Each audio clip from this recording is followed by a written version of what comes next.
The National Weather Service has issued a severe thunderstorm warning for Hunterdon County, New Jersey, plus the following Pennsylvania counties: Bucks and Montgomery. Effective until 6:51 p.m., the National Weather Service in Mount Holly, New Jersey has issued a severe thunderstorm warning for southern Hunterdon County, in northwestern New Jersey, east central Montgomery County, in southeastern Pennsylvania, central Bucks County, in southeastern Pennsylvania. Until 6:45 p.m. Eastern Daylight Time. At 6:06 p.m. Eastern Daylight Time, a severe thunderstorm was located near Rambler, or 15 miles north of Philadelphia, moving northeast at 40 miles per hour.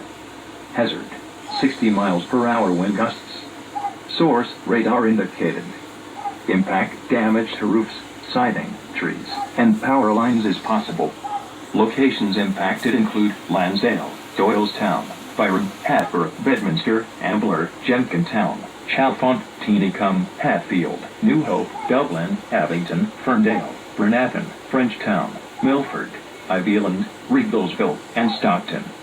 This includes the following highways: Pennsylvania Turnpike between mile markers 338-346 northeast extension between mile markers 24 and 27. Precautionary/preparedness actions. For your protection, move to an interior room on the lowest floor of a building.